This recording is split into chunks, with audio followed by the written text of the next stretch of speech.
கிரிக்கெட்டோடைய எந்த ஃபார்மேட்டா இருந்தாலும் மேட்ச்னா அதுல ஃபர்ஸ்ட் பேட்டிங் பண்ற டீம் அதிக ரன் அடிச்சாதான் அந்த டீமோட பவுலர்ஸுக்கு பிரஷர் இல்லாம இருக்கும். ஆனா அந்த டீமோட பேட்ஸ்மேன்கள் சொதப்பி லோவான ஸ்கோரை எடுத்து அதையே பவுலர்ஸ் டிஃபெண்ட் பண்ணி வின் பண்ண வச்ச சம்பவத்தை எல்லாம் எப்பயாச்சும் ஒரு முறை தான் நம்ம இன்டர்நேஷனல் கிரிக்கெட்ல பார்த்திருப்போம். அந்த மாதிரி T20 இன்டர்நேஷனல் மேட்ச்ல ஃபர்ஸ்ட் இன்னிங்ஸ்ல பேட்டிங் பண்ண டீம் குறைவான ரன் அடிச்சிருந்தாலும் தரமா பவுலிங் போட்டு அந்த ரன்னை எட்ட விடாம பவுலர்ஸ் டிஃபெண்ட் பண்ண அந்த இன்ட்ரெஸ்டிங்கான மேட்சஸ் பத்தின டீடைல்ஸை இந்த வீடியோவில் இப்போ நம்ம பார்க்கலாம்.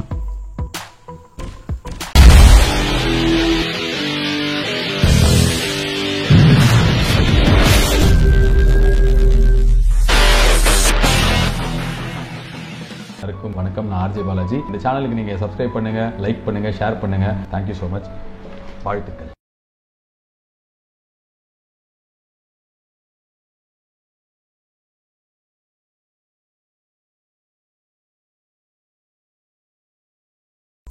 ஆஸ்திரேலியாவுக்கும் பங்களாதேஷுக்கும் 2021 நடந்த T20 சீரீஸோட 5வது மேட்ச்ல ஃபர்ஸ்ட் பேட்டிங் பண்ண பங்களாதேஷ் டீம் ஆஸ்திரேலியா டீமோட பவுலிங்ல தடுமாறினாலும் அந்த டீமுக்காக பேட்டிங் பண்ண வந்த பேட்ஸ்மேன்கள் எல்லாருமே தலைக்கு 20 ரன் அப்படின்னு அடிச்சுட்டு கான்ட்ரிபியூட் பண்ண, அதே மாதிரி ஆஸ்திரேலியன் டீமோட பவுலிங்லையும் இவங்க தான் விக்கெட் எடுத்தாங்க அப்படிங்கிற மாதிரி இல்லாம பவுலிங் போட்ட எல்லாருமே ஆளுக்கு 2-1 அப்படின்னு விக்கெட் எடுக்க ஃபர்ஸ்ட் பேட்டிங் பண்ண பங்களாதேஷ் டீம் பாத்தீங்கன்னா ஃபர்ஸ்ட் இன்னிங்ஸோட முடிவுல 8 விக்கெட் எடுப்புக்கு 122 ரன் அடிச்சிருப்பாங்க.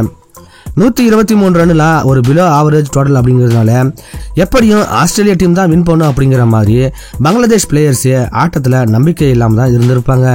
அடுத்து இன்னிங்ஸை ஆரம்பிச்ச ஆஸ்திரேலியா டீம் பேட்டிங் பிடிக்கும் பொழுது மேத்யூ வேடும் மெக்டர்மோட்டும் தவிர மற்ற பேட்ஸ்மேன்கள் எல்லாம் பெரிய அளவு ஸ்கோர் பண்ணாம வருவதும் போவதுமா இருந்துட்டே இருந்தாங்க. குறிப்பா 9 ரன்னை விட்டு கொடுத்து ஷகிப் அல் ஹசன் எடுத்த 4 விக்கெட்டுகளும் 12 ரன்னை விட்டு கொடுத்து 3 விக்கெட் எடுத்த முகமது சைஃபுதீனுடைய முக்கியமான பவுலிங்காலும் 13வது ஓவர்லேயே ஆஸ்திரேலியன் டீமோட ஆட்டம் முடிவுக்கு வந்துடுச்சு. பங்களாதேஷ் டீமோட பவுலிங் இவ்வளவு பவர்ஃபுல்லா இருக்குமா அப்படின்னு சொல்லிட்டு நினைக்காத ஆஸ்திரேலியா டீம் பாத்தீங்கன்னா 62 ரன்னுக்கு மண்ண கவி இருப்பாங்க. T20க்கு பேர் போன வெஸ்ட் இண்டீஸ் டீமுக்கும் வாழ்ந்து கட்ட ஜிம்பாப்வே டீமுக்கும் இடையே 2010 நடந்த ஒரு T20 மேட்ச்ல ஃபர்ஸ்ட் பேட்டிங் பண்ண ஜிம்பாப்வே டீமுக்கு பாத்தீங்கன்னா ஹாமில்டன் மசகாட்சாவும் ஹெல்டன் சிகம்புராவும் பேட்டிங்ல நம்பிக்கை கொடுக்கக்கூடிய அளவுக்கு ஆட்டத்தை வெளிப்படுத்தி இருந்தாலும் மற்ற பேட்ஸ்மேன்கள் எல்லாம் வெஸ்ட் இண்டீஸ் டீமோட பவுலிங்க்கு எதிராக வேர்த்து வெளுத்து 1-2 அப்படின்னு சொல்லிட்டு டேரன் சாமி அண்ட் சுலைமான் பென்னோட பவுலிங்க்கு முன்னாடி செதறி போயிருப்பாங்க.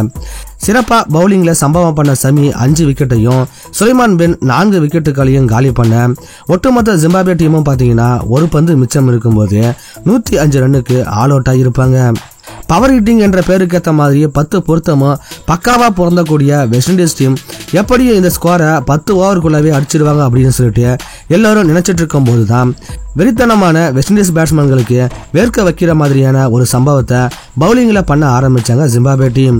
விக்கெட்டும் விட முடியாம ரன்னும் அடுக்க முடியாம தடுமாறிட்டு இருந்த வெஸ்ட் இண்டீஸ் டீம் கடைசியில 79 ரன்னை மட்டும் எடுக்க பவுலிங்ல சிறப்பா சம்பவம் பண்ண ஜிம்பாப்வே பாத்தீங்கன்னா 26 ரன் வித்தியாசத்துல ஒரு அபாரமான வெற்றியும் பதிவு பண்ணியிருப்பாங்க. And it's another for Sami. That's his 5th. Right through the gate. Oh, that's close. That is close. Finger goes up. Another one gone. It's Chan. So 79 for 7. And the Zimbabweans are whooping and hoppy. Ray Price contributed significantly to the win with his opening spell. But everyone contributed in the field.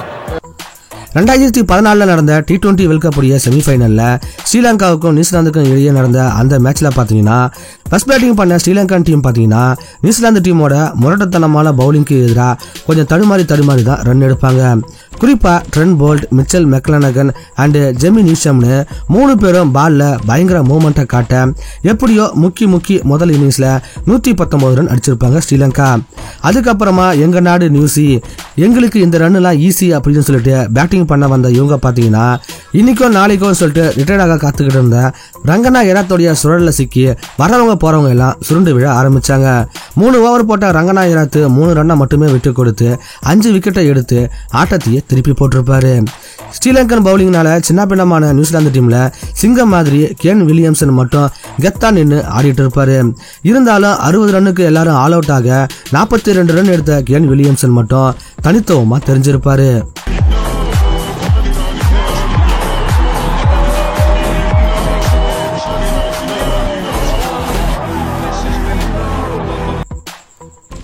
T20 ஃபார்மேட்ல சாம்பியனான west Indies team பாத்தீங்கன்னா 2014 அயர்லாந்துக்கு எதிராக ஒரு T20 match ஆடி இருப்பாங்க.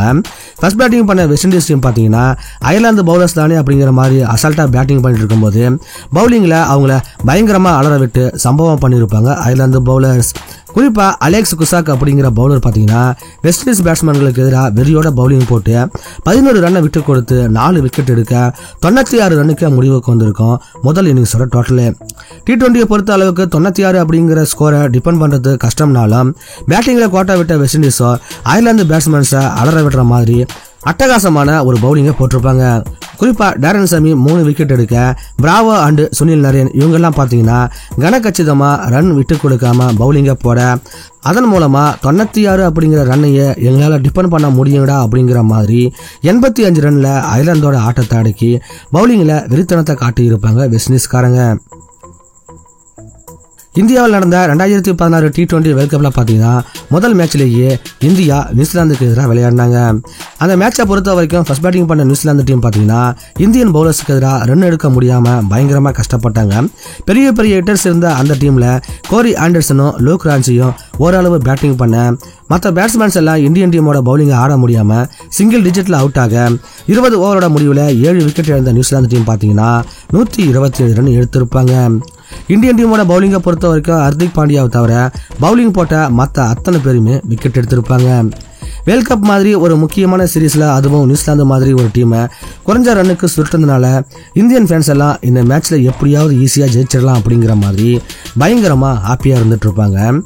அந்த happy மூமெண்ட்ஸோடைய அடுத்த இன்னிங்ஸ்ல இந்திய batsmen இறங்க அவங்க பேட்ஸ்மேன்ஸ் வாங்க இப்போ பவுலர்ஸ் திருப்பி கொடுக்க ஆரம்பிச்சாங்க. அவங்களுடைய ஸ்பின் பவுலிங்கை தாக்குப்பிடிக்க முடியாம அப்போ பீக்ல இருந்த இந்தியன் பேட்ஸ்மேன்ஸோட விக்கெட் எல்லாம் பிச்சுக்கிட்டு போயிட்டு இருந்தது.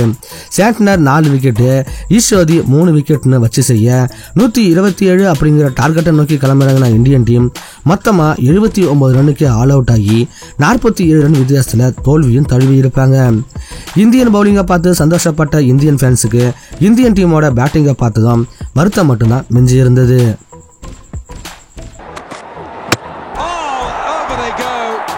the final act as Kane Williamson and his New Zealand Black Caps have humbled India on their home turf. New Zealand Black. நண்பர்களே, இந்த வீடியோ உங்களுக்கு பிடிச்சிருந்ததுன்னா ஒரு லைக் பண்ணுங்க. உங்க நண்பர்களுக்கும் இந்த வீடியோவை ஷேர் பண்ணுங்க. உங்களுடைய கருத்துக்களை கமெண்ட் பண்ணிட்டு முடிஞ்சா இந்த சேனலையும் சப்ஸ்கிரைப் பண்ணுங்க. மீண்டும் உங்களை அடுத்த வீடியோவில் சந்திக்கிறோம். நன்றி.